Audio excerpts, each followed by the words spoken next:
Le côté santé, en fait, je suis biomécanicien et du coup, tout ce qui est locomotion et déplacement, je sais que c'est crucial dans la vie des gens. Et donc, l'idée, c'est vraiment d'arriver à les laisser mobiles et les laisser en bonne santé le plus longtemps possible. Donc, c'est cette idée-là qui m'a convaincu de venir participer au projet.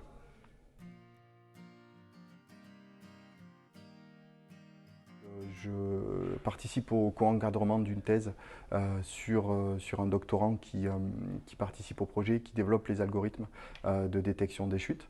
Et donc moi je m'occupe de tout ce qui est, on va dire, conseil et orientation sur les acquisitions et les traitements de données en embarqué.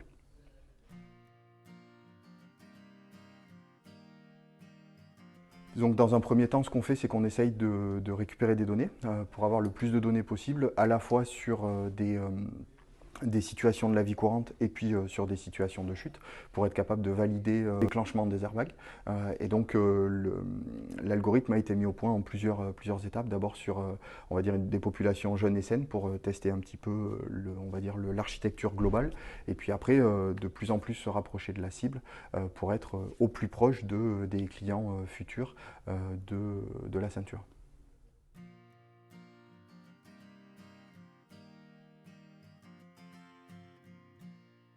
La chute, en fait, c'est quelque chose qui se passe très rapidement.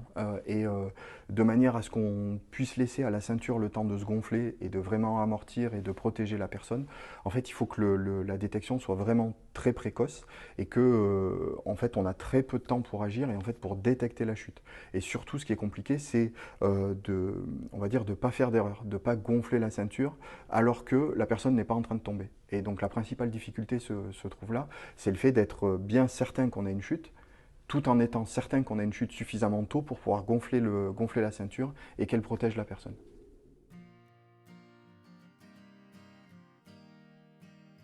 Le premier avantage, c'est un aspect ergonomique en fait, c'est-à-dire que la ceinture est vraiment quasiment invisible. En tout cas, elle est assez proche d'une ceinture classique et donc on est loin d'un dispositif très encombrant et qui peut gêner les mouvements ou ne pas être confortable et donc faire que les personnes ne le mettent pas au quotidien.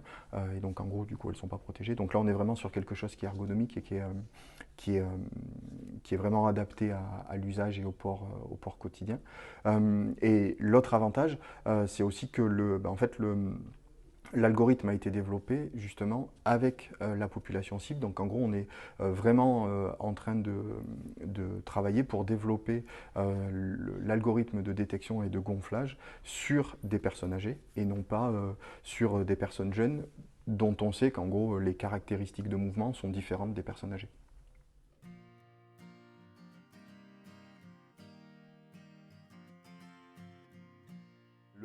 Le premier verrou technologique, c'est d'avoir quelque chose qui, en termes d'airbag et en termes de gonflage et en termes de forme et en termes de facilité de port, qui soit justement agréable à porter et qui protège en même temps. Donc en gros, on est vraiment sur un compromis entre je protège, donc je suis obligé d'avoir des accessoires qui se gonflent sur le côté avec des cartouches de CO2, avec des gaz qui sont là pour gonfler rapidement les airbags. Donc, tout en étant facile à porter et qu'on ait envie de le mettre tous les jours de manière à être protégé au quotidien. Donc ça, c'était le premier aspect, c'est d'avoir quelque chose qui soit à la fois fonctionnel et qui soit aussi ergonomique et qu'on ait envie de le porter. Donc ça, c'est le premier verrou.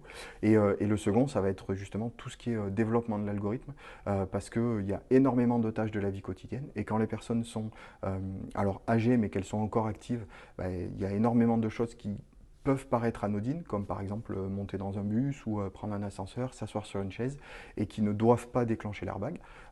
Donc le deuxième verrou technologique, c'est vraiment être capable d'avoir un algorithme qui fonctionne sur les chutes et pas ailleurs.